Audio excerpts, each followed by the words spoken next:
Steve Areno's Italian Eatery is your go-to spot for delicious eats and good vibes. Offering mouth-watering pizzas with all your favorite toppings, pasta dishes that'll make your taste buds dance, killer burgers, and amazing steaks too. Whether you're grabbing a quick bite with friends or enjoying a laid-back dinner with family, Steve Areno's has got you covered. So head over to Chattanooga's North Shore where you can kick back, relax, and let Steve Areno's take care of the cooking. Steve Areno's Italian Eatery is a proud supporter of Cadis. The Flying Locksmith is your trusted partner in all things security, offering commercial security systems, security cameras, audio and video intercom systems, supply, installation, and commercial-grade door hardware. In need of hands-free hardware to reduce the spread of germs? Worry no more, because the Flying Locksmiths are here to save the day. With fast response times and top-notch service, they'll be sure to keep you safe, secure, and protected in no time. Unlocking peace of mind, one lock at a time. Flying Locksmiths is a proud supporter of alcohol and drug abuse recovery at Cadis.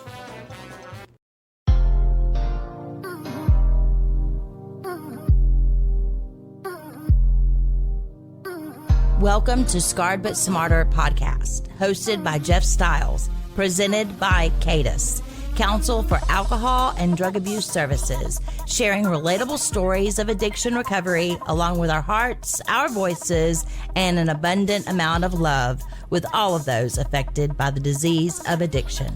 We thank you for allowing us to be a part of your journey. And now, here is your host, Jeff Stiles. Hello, folks, and welcome back to Scarred But Smarter, the podcast brought to you by the wonderful organization known as Cadis, Council on Alcohol and Drug Abuse Services, here in scenic and historic Chattanooga, Tennessee. Mountains looking at each other, rock rising to a point, river of death, whatever it originally meant. Chattanooga, Tennessee is where this podcast originates. And I have a guest. I'll be introducing him in just a second. But I want to get Mary Catherine Gentry to pull up to the microphone.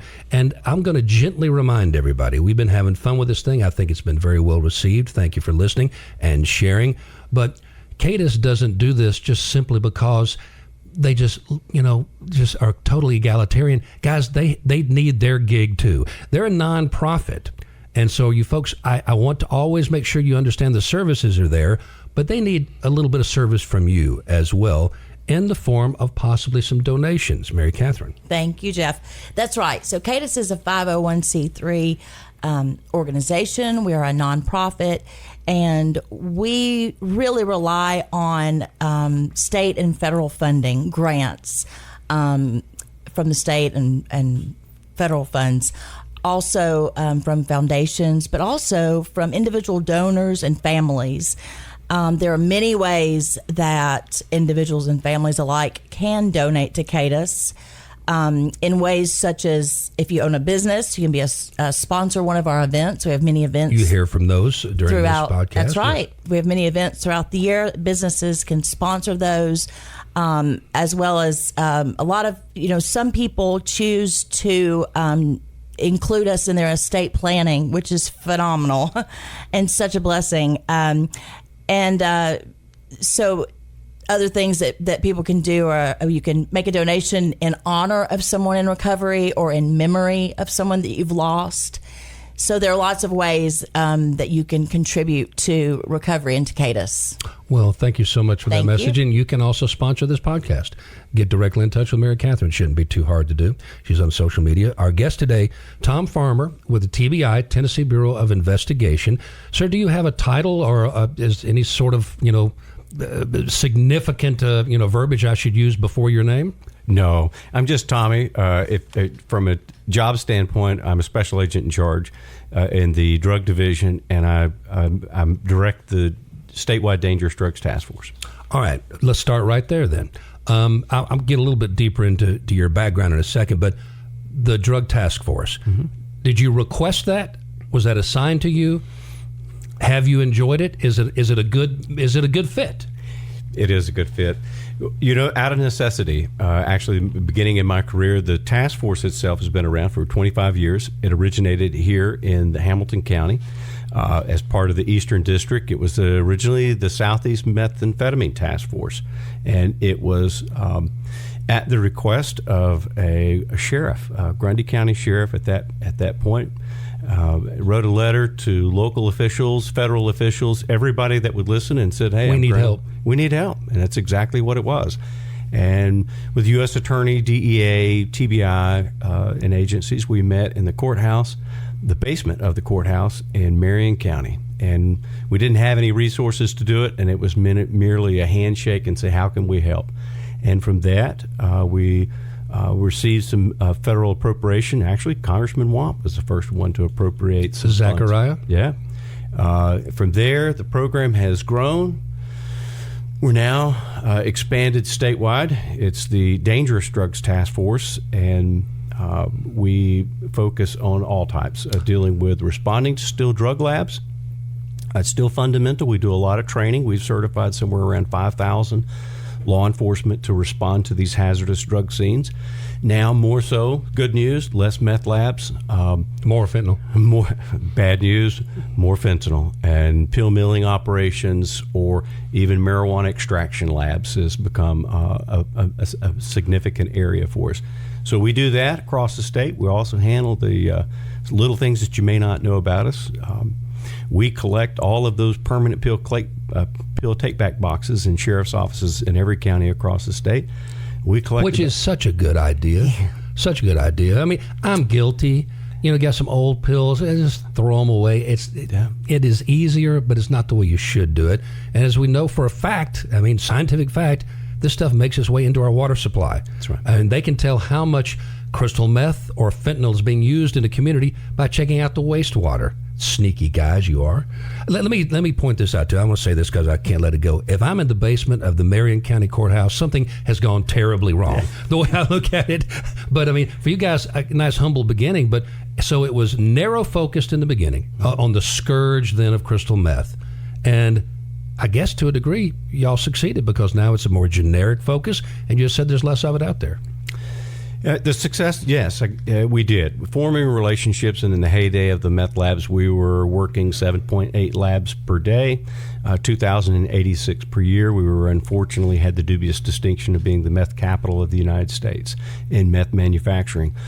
We said we would have succeeded if we came to the point where finished product methamphetamine was our greatest issue. Unfortunately, we're there.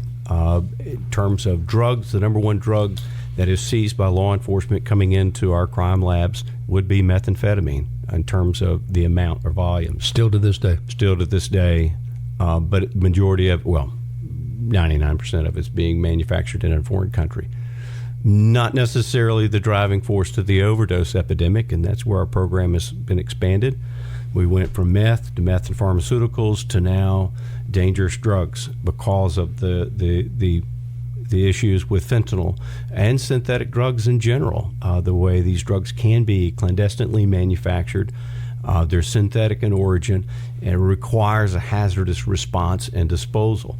And to finish out that pill thing, just with what we collect with DEA through that program, we have 430 collection boxes. We collect on average 60 to 75,000 pounds of unused pharmaceuticals a year. And since the inception of the program, we have disposed of safely more than 815,000 pounds of pharmaceuticals. That's a lot of drugs. That's a lot. Unused. And that's just the stuff that's being turned in. All right, I want to go back just to crystal meth for a minute. Our last guest in here on the podcast was Michael Brandt, and a very interesting fellow. And I for pure transparency's sake here, I was very much a part of the counterculture coming up, very much part of the drug scene. And in my day, we just called it speed or crank. And he corrected me. Crank was actually the word, but nobody called it crystal meth. It was just speed. It was it was mostly a biker drug. Mm-hmm. And I found it to be disgusting. You basically snort a line and you're agitated, irritated, and impotent for about 24 hours. Oh boy, what a good time that is. It amazes me that it ever got to be as popular as it became. Frankly, there were more fun drugs around. But what do you think it was, and why such a regionally specific drug. It's always been a mystery to me how crystal meth didn't get into the urban city. Crack, stayed for so long an urban, problem and wasn't really out in the exurb suburbs and the country. Why do you think that was? Well, I think there's a multi-prong. One is the availability of it. Is it available to your region? And as I was saying, the ground zero, I can remember working those beginning meth cases where we had individuals coming in from California. This was a prime market from a blue-collar working class group to following a response. Remember, each time that we have had, it's secular. The drug trends are secular, just like with the opioid epidemic. And after each of those, which this past one, or what we're arguably still in, is the third opioid epidemic, and each of those have been followed by a bout of stimulants. Stimulants follows those opioid problems. We want to be down, we want to be up. We want to be down, we want to be up. We want to be relaxed, we want to be jazzed. You're right. So following that, we had folks, so we already had the heroin epidemic that we were dealing with nationwide and across our country. In Tennessee, again, we had an opioid problem. It wasn't necessarily very well known, but we had pharmaceuticals. I mean, we had one of the first pharmaceutical diversion programs here in Hamilton County in the country. And we were very, very active and had a lot of cases even at the 80s and 90s. So we had an opioid problem. It just wasn't necessarily viewed as an issue until it was. Well, I blame the pharmaceutical companies, to be frank, and to a large degree the medical industry. And they pushed it pretty hard. And you usually trust your doctor. You know what? I would say there's enough blame to go around by all. Yeah, certainly. There's no question. We have to look in the mirror as well. And if I just simply threw one, coming out of the meth issues and dealing with that, we were summoned to Nashville, this opioid problem. And that's what law enforcement, we're a responsive agency. How are you going to address this? We were still trying to finish the meth game, and then we're getting the calls, opioid epidemic, opioid epidemic, opioid epidemic. So looking at that, I phoned a friend of mine. I don't need anything else on my plate. That was exactly my thought as I was driving back from Nashville. And after this young attorney called me, and I said, you know what? He doesn't know. And if he don't know that we can't, we have to. So long story longer, I called a friend of mine at DEA, and I said, hey, give me the numbers. Tell me straight up. And so when International Narcotics Control Board, the short of it is when he starts showing me the numbers, how do we compare? What does it look like in our state? What does it look like internationally? And I threw one number. This is 2012, 2014 numbers. We're looking at the number one drug opioid in the world, and it was hydrocodone with acetaminophen.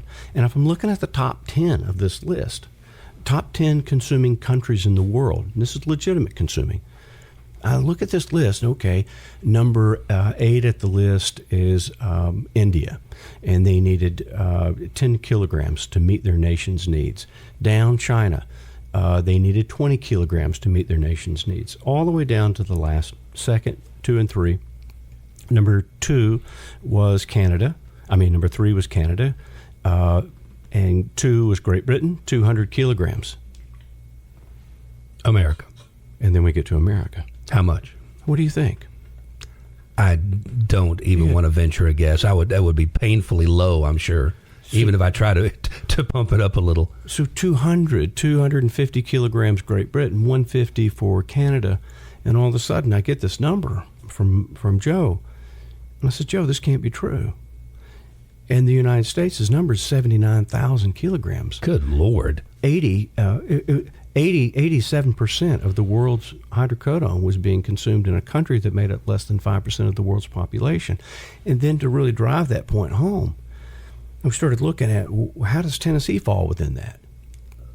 And Tennessee, here in the top 3. We were in the top 3. We were number 2 per capita behind Alabama. And so to put that into context, here we were doling out in our state issuing prescriptions in the neighborhood of 160 hydrocodone or over 100 hydrocodone per Tennessean over the age of 13. those are staggering numbers. So that puts it into context to how big this issue was. And I'm sitting there thinking, oh my goodness, how do you respond and address this?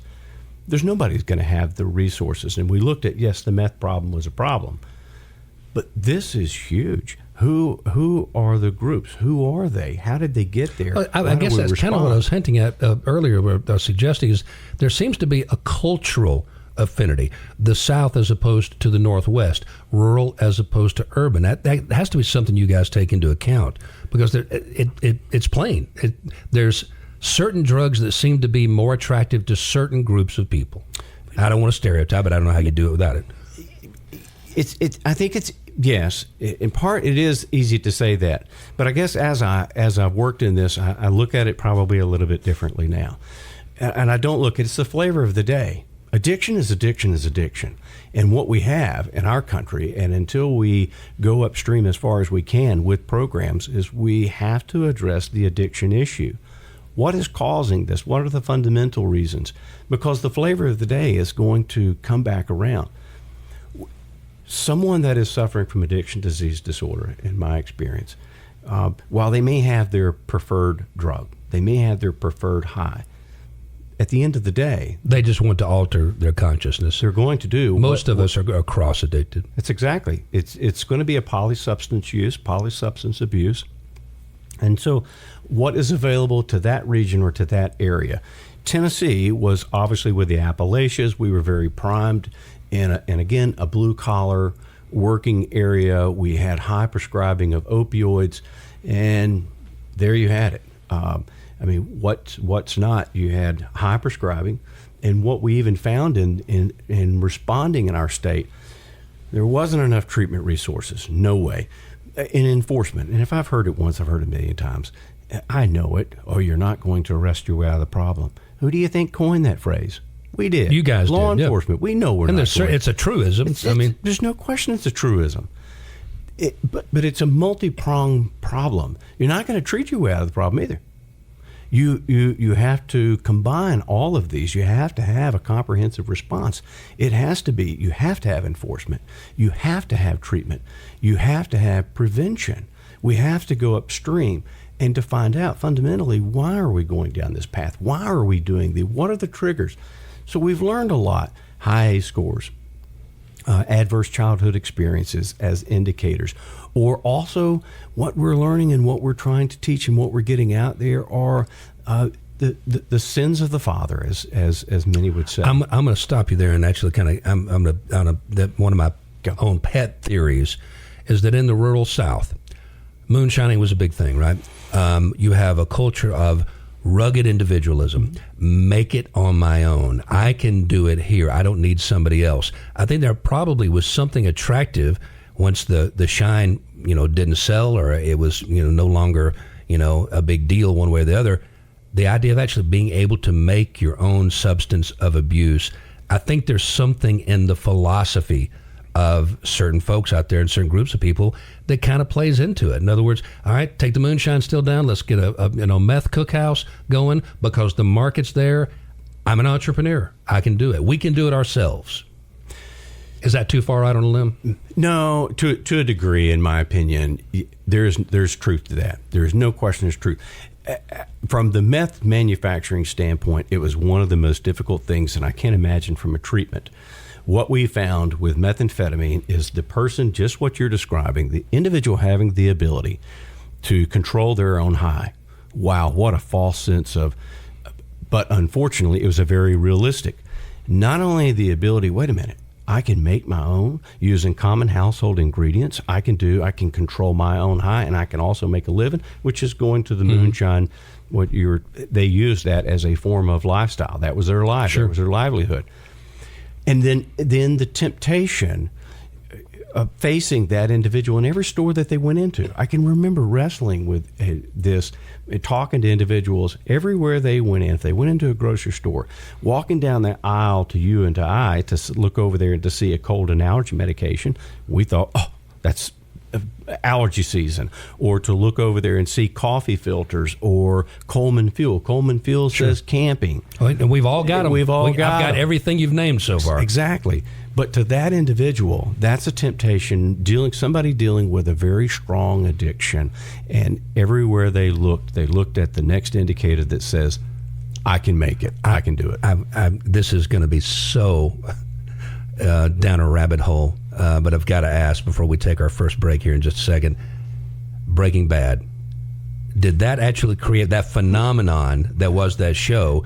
Did that actually make things worse? Did it glorify it, or did it vilify it? Did it have an effect? Could you see a Breaking Bad effect in the flow? No, not necessarily. Now, my son, I must say, my son has said, "Dad, you got to watch it." I have watched segments of it, parts of it. I have never watched the whole thing. Glorifying it to a certain degree, yes. There's no question. But that's not just gangsta. But there's a lot of that in the media, or the shows, the movies do a lot of those things. So I don't think that necessarily was a game changer. Are you looking to bring your commercial project to life? Look no further, because the expert team of Robert Roberts General Contractors specializes in turning your vision into a reality. From concept to completion, Robert Roberts General Contractors handles every detail of your commercial project with precision and care, ensuring that your project is delivered on time and within budget. Robert Roberts General Contractor is a proud supporter of substance abuse recovery at CADIS. Let's dream big and take steps towards creating a community where everyone feels valued, supported, and empowered to reach their full potential. Support those on the path to recovery by donating to CADIS today. Tom Farmer is our guest today here at Scarred But Smarter, the podcast brought to you by CADIS, and he's with the TBI. And in the break that we just had, the first segment, you mentioned, I guess what you could call whack-a-mole, which seems to be the popular phrase these days. Also, we used to say the squeezing of the water balloon, and that you squeeze it here. Well, you've thinned out that section, but it's just bulged somewhere else, and that's clearly a reality that you guys have to deal with. Americans want to get high. I don't know that we'll ever keep them from wanting to get high, but I saw in the Reagan administration, I was in college when he took office in 1980, and they cracked down on marijuana shipments coming in, interdiction, stopping it from coming from other countries, because most of it came from other countries, Colombia, Mexico, places like that back in the day. Interdiction actually worked. Just say no didn't work. That was dumb. But interdiction did work, but the unintended consequences were the smuggler said, well, we're carrying this big smelly bunch of weed and we're getting caught. Let's go with coke. We can take more, make more money with the same amount of space on our boats. The bulge. There's a lot of truth to that. And golly, if you really put that into context today, and we've gone down that hole, even with fentanyl, and that's what brings us to such a scary point. You got to look at the street value. So bulks, and how do you get it over? What's your impact? What's the potential for? What's the potential liability on if you get caught? You started down the rabbit hole, and I'll finish. Yeah, so, that's my job. Yeah. Law enforcement is the last line of defense on this. And so having those perimeters or any way to prevent that in the first place. So law enforcement is not just an enforcement, but it's also a prevention mechanism. How do we prevent it from getting there in the first place? Contrary to belief, I truly believe that drug policies, while the war on drugs, the whole connotation of that, what Richard Nixon coined prior to Nancy Reagan's "Just Say No," that was designed to get the public behind them. They identified, hey, these drugs are coming into our country. These drugs are a threat to whatever, the moral fiber. They're a threat. Drugs are not a new thing. I mean, even from the turn of the century, we had them, and this is where we developed the system that we had. We had the medicine men running around with elixirs that could cure everything. Well, it's ancient. It goes back to the Egyptians. Exactly. It goes back to cavemen chewed on certain leaves and mushrooms. I mean, this is a known thing. So dealing with it, and how do you respond to those things? It's been a progression of time that we've deployed many things to say, how do we address this? probably ought not be doing that. So that's where the FDA, DEA approval process, the Food and Drug Cosmetic Act, all the way to the Controlled Substances Act, to again working to establish policies. These are drugs. What's the potential threat of addiction? What's the potential harm to the individual? What's the potential harm to the community? And weighing all of that, and then versus the benefits to it. So while it's an imperfect system, as we've definitely seen with the opioid epidemic, it's still arguably one of the best systems in the world in terms of bringing science and efficacy in to approve medications and drugs and bringing them safe to market. But we've seen the opioid epidemic, what can happen when we fall asleep at the wheel, and that thing goes awry when you have a closed network of distribution with redundant checks and balances. It can still be an ounce of prevention worth more than a pound of cure. All right, let me do this real quick. This is a very quick question with a quick answer, and I don't mean to put you on the spot. Have you been affected in your life, family, friends, by true addiction and what it results in the destruction of people's lives? Have you seen that yourself up close? Absolutely. You never had a problem yourself? Never a problem myself. I said I was going to get a little bit more into your background, and just this much. Did you have a particular passion for this, what you're doing, and drug interdiction and dealing with the illegal trade? Or is that just you came as a lawman and this is where you ended up, and clearly you have a passion for it now? Third generation law enforcement. I did not want to get into drug enforcement. No question, law enforcement was my path. And drug enforcement, just by accident, I was recruited in. And at the time I was recruited in, I was working third shift and had Monday, Tuesday off. And the guys recruited me, says, how would you like to come to narcotics? And I said, no. Not so much. No, I have no desire. That's not what I want to do. And he goes, what do you have to lose? What are your off days and what are your current schedule? Third shift, Monday, Tuesday. He goes, really?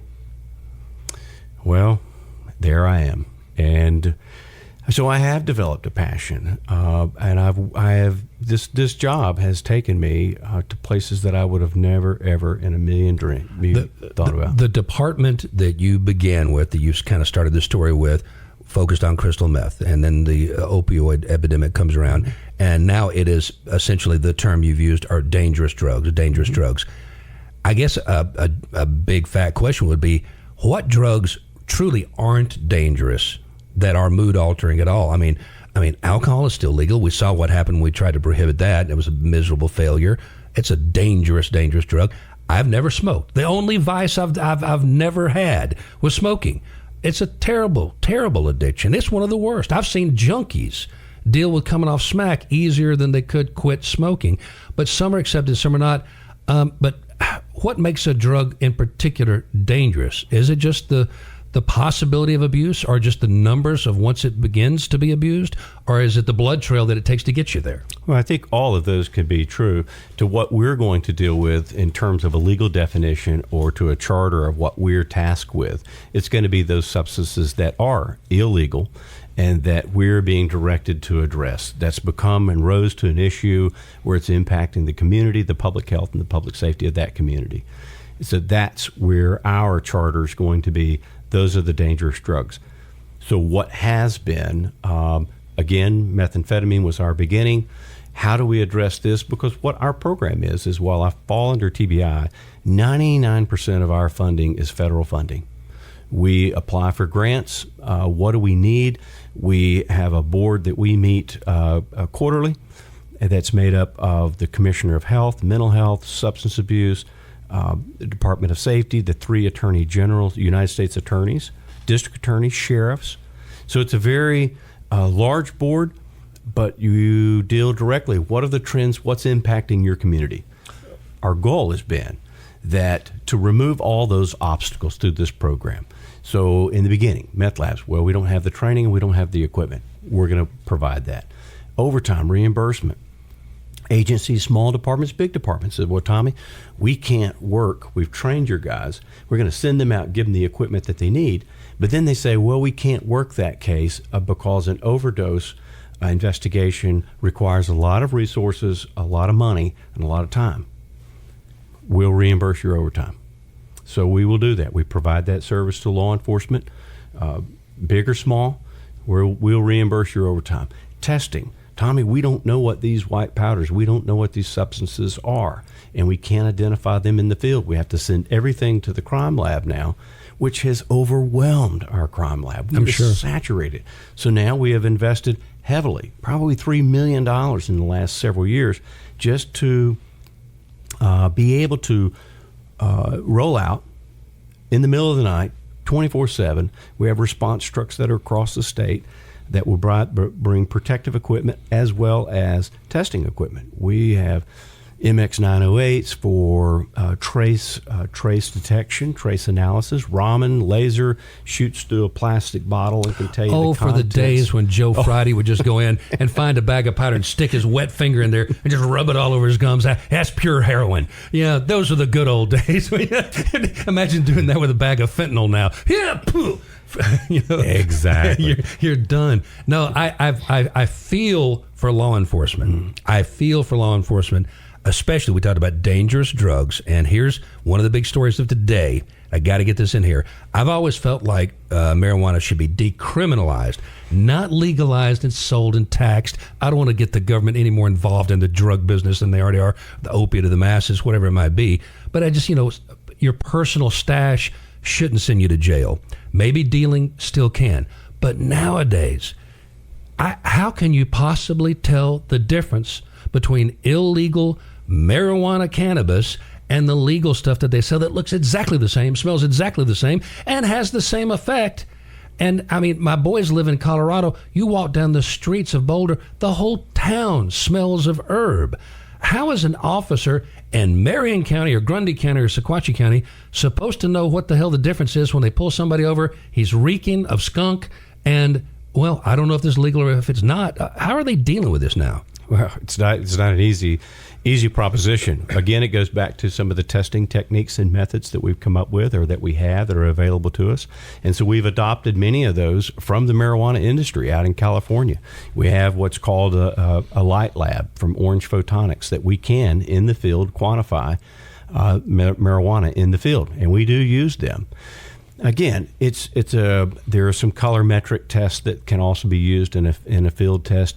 However, I think what I would definitely address that to say is this is not your mama's or your daddy's marijuana. No. What we see today is, my opinion, there's two types of marijuana out there.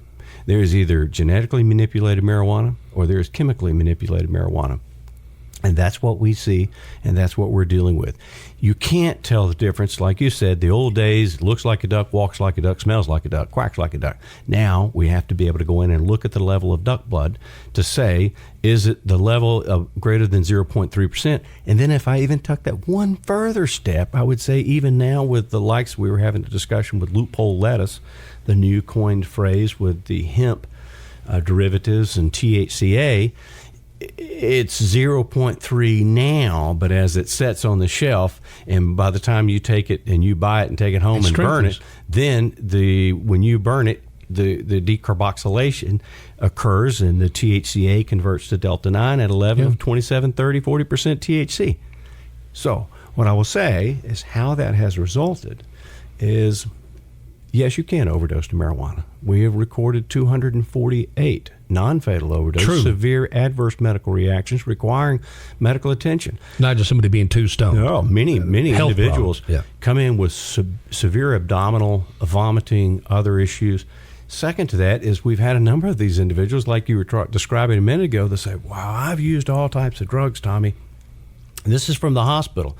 I have been poisoned. Somebody has poisoned me because I've used some of the strongest marijuana ever out there and it pales. What you have never tested or what you have never smoked or ingested is a plant material at 30, 40, 50, 60% THC, or an oil that is 98%, or a CBD that was converted to Delta 8 using dichloromethane and 5-hour, 6-hour, and a strong acid to convert that. Then this would seem like I'm putting it up on a tee for you. It might not be.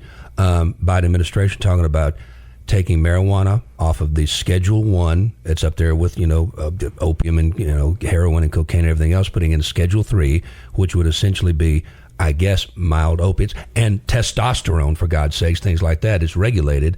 Again, that would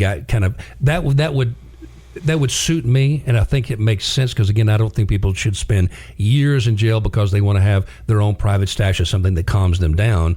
But I can just look at some of the cities and some of the states that have actually eased up on the laws. It's not going well for them. No. Oregon, Colorado, they're rethinking it. So what are your feelings very quickly on the reclassification of marijuana? Yeah, we have a process. As long as it follows the 5-step process that we approve all drugs. We have a new drug process. Don't do it for political reasons. Do it for science and efficacy, based upon medical research and based upon science and research. If you base it upon that, then follow the process. Second, if you're going to do that and you're going to use a legal method to do it, then use a congressional, change the law. We have a process to change the law. What is not good is to use an administrative process to change 2 federal laws and 1 international treaty. We have to be very careful. Third, be careful what you ask for, because if you open up that pathway and you use it, public forum, referendum, or popularity, and you approve something for this, then be careful, because you could also open the door for that same process to be used to legalize other drugs, circumvent the approval process, and legalize what's trying to be done now in other states.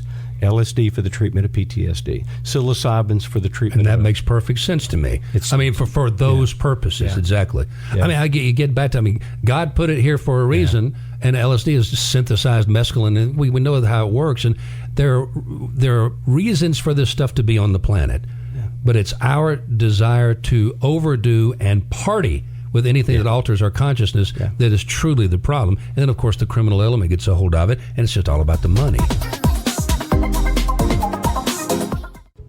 If you're dreaming of spring gardening weather, visit the Barn Nursery for the best selection of plants to bring on the spring blooms. The Barn Nursery is the South's premier garden center and a proud supporter of alcohol and drug abuse recovery at Candid.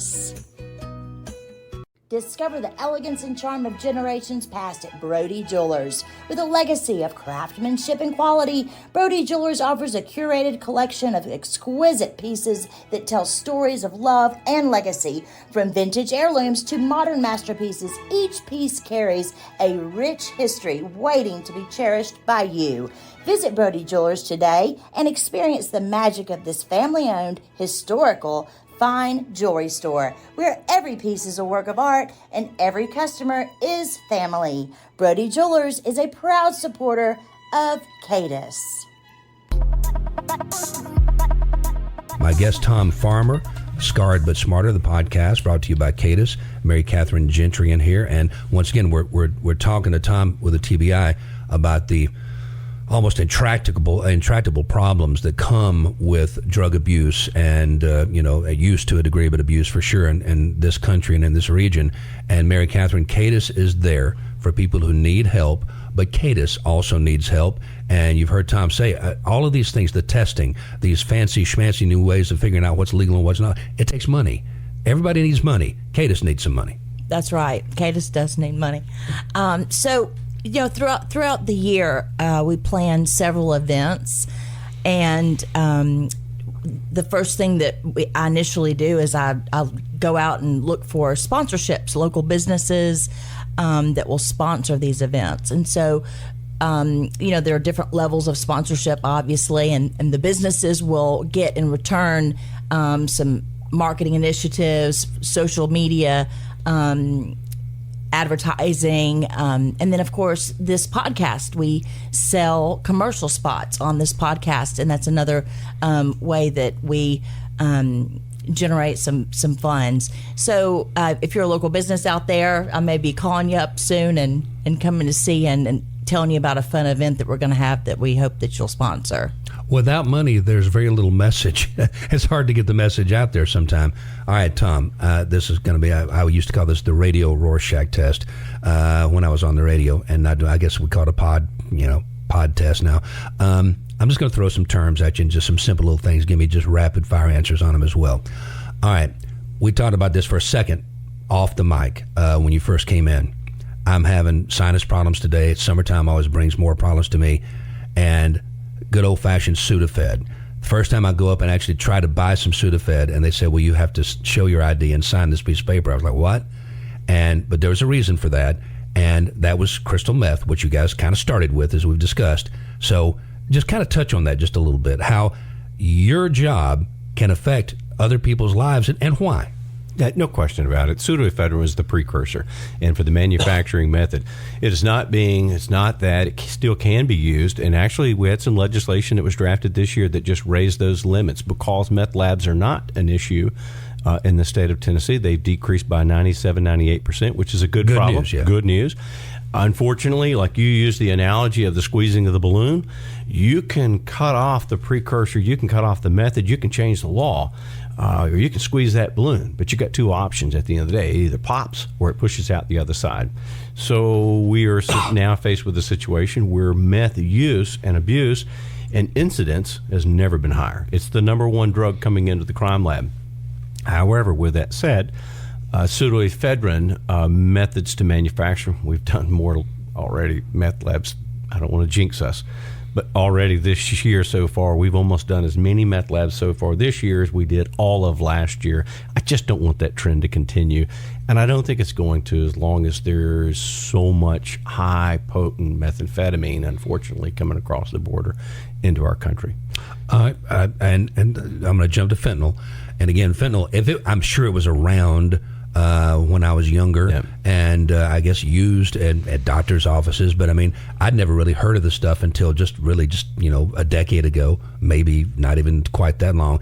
And then it became public enemy number one. And it mystifies me. I guess one of my questions. I mean, it's a euphoric. It's an opiate. It's a pain medication, and I can see where it'd be attractive to some people. But what I don't get is people mixing it into other things. I've heard you could not buy cocaine without fentanyl. You even marijuana. You get a bag of dope, and it's probably sprinkled with fentanyl. What's up with that? I mean, why would a drug dealer anywhere at the top, bottom, or street level, why would they want to just kill off their customer base? I was thinking in my head that you were going to use that analogy, because I had someone confront me one time exactly with that. And he said, Tommy, what you're saying doesn't make sense. This is not a good. They're just giving it away. This is not a good economic. This is not a good business model that you sell something that has a high probability of killing your customer. And I said, you know what? It's one Tommyism that I've come to learn. Irrational people don't make rational decisions, and rational people cannot predict what an irrational person's going to do. In a business world, you're exactly right. However, in the world that Cadis deals with, this is not a rational person. So, and I say this with this. One, you're dealing with something, it's an economic model, no question about it, because it's all more the merrier. How much money can I make, and how far will it go? Well, I went from a gram of cocaine at $100, whatever, the ultimate, I can get 1,000 grams per kilogram. If I bought them at $100 a piece, that's or sold them at a potential $100,000. I know I'm going to step on it and increase it 2 grams, $200,000. Okay, move that next economic model to prescription drugs. How many milligrams? Is there an inherent street value? Yes. Okay, what is it? Can you sell your hydrocodone? Can you sell your oxymorphone, hydromorphone? Yes. On roughly $100 or $1 a milligram. Okay. So 80 milligrams, blah, blah, blah. You get where I'm going. How many milligrams are in a kilogram? So my potential, if it's $1 or up to $4 a milligram, so my potential profit could be $1 to $4 million for a kilogram. So there's definitely a very economic model there, not only for the street user or the street seller, but also for the corporate seller. I think the average Joe six-pack, obviously, I think they forget the fact that the illegal drug market is, at its base, it's capitalism. Money. It's capitalism, and it's what drives it. I mean, and it's just one of the terrible types of it. Xylazine. Fentanyl. Well, let me go. You go ahead, please. Micrograms. In fentanyl, we're dealing with micrograms. So where we describe an incredibly powerful drug, and at very, very small amounts. And when you get the general term, a microgram, there are 1 million micrograms per gram. So a sugar pack, you could put 1 million micrograms in that one sugar pack. So you're talking about you used the smuggling of a bale of marijuana or a kilo of cocaine. Now I'm looking for a sugar pack that could potentially have the same pink packet, the same potency or the effect as a kilogram of heroin. All right. So how much of that would the person use? And then the ability to put that into other substances and to mix it as an adulterant into all types of products to increase my profit. So that's what our driving force is can I take something on a small level and then cut it and use it? So the buying of it, they pay X amount of money.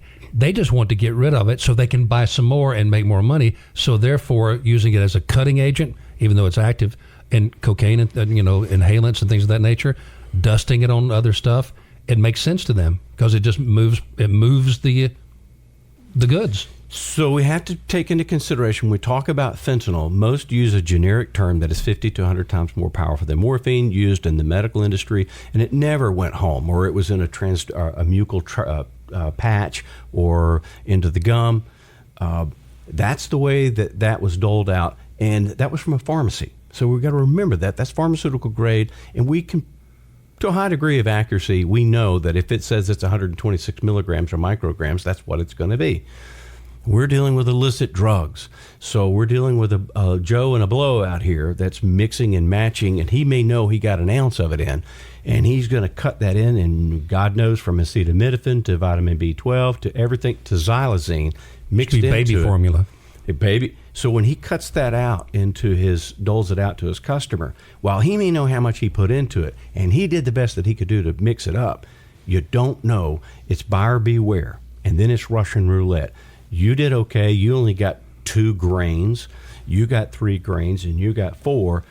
But the guy that got 5, dude over here, he got 5, and he got grained out. He got grained. Xylazine. You mentioned it before we started the podcast. You just mentioned it again, and this is the kind of the new thing under the sun.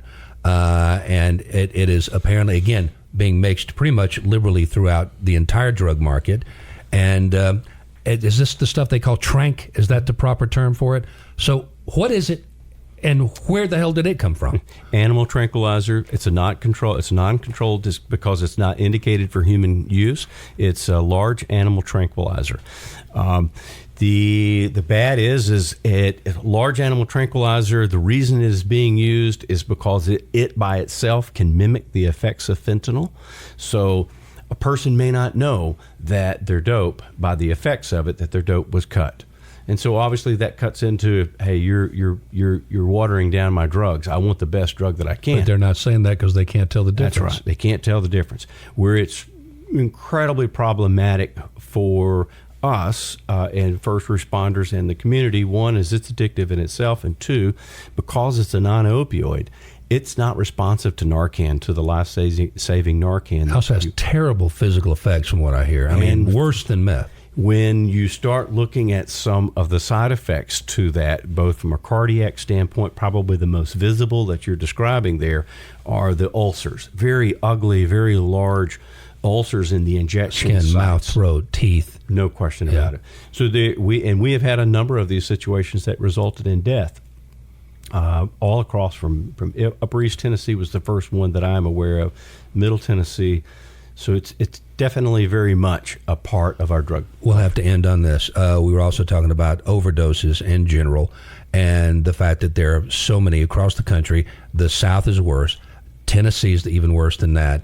And the numbers are very discouraging of overdose deaths. And I wanted you to address that, if you possibly could, just for a second. Yeah. Still those because of the other types of drugs that we're seeing. People getting what they weren't bargaining for. They're getting what's exactly. So our numbers are incredibly high. We're one of the top in the nation. However, I would say we balanced last year. I wouldn't say we're on a decrease, and I would be cautious to say. However, I'm hoping that we've reached the plateau, and from here we start trending down. Even in our state, we're looking somewhere around 3,800 for last year, but they're polysubstance. It's a combination of fentanyls, methamphetamine, and cocaines or other substances. It's not just one drug. Well, is there anything you would like to share with the audience of just your own? You've got some very nice Tommyisms, as you've mentioned, but just words of wisdom, advice, cautionary tale, a moral to the story, anything you'd like to add?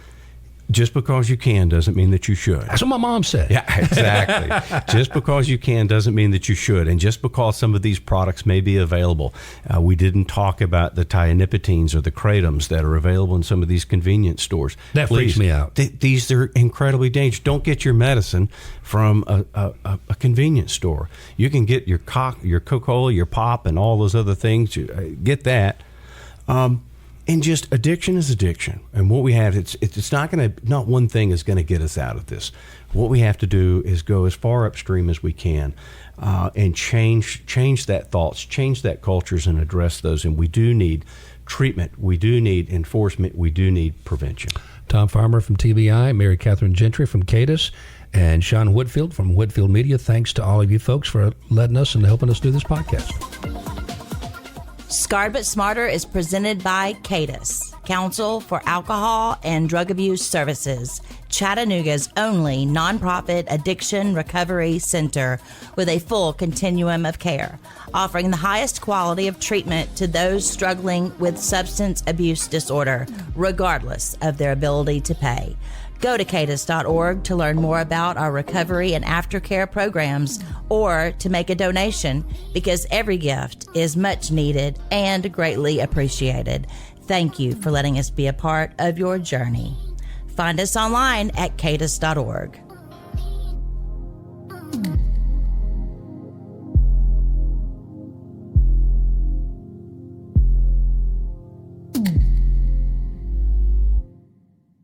Ferguson Bath Kitchen and Lighting Gallery, your destination for luxury home products that elevate every room in your house. Whether you're renovating your dream bathroom, designing a gourmet kitchen, or illuminating your living space with style, Ferguson has everything you need to turn your vision into reality.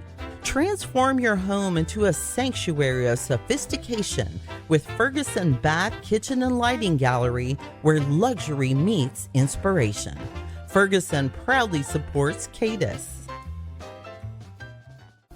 If you or someone you know is struggling with alcohol or drug abuse, reach out, seek support. Recovery is within reach. You are not alone, and Cadis will support you or your loved one every step of the way. Please call Cadis today for an assessment, 423-756-7644.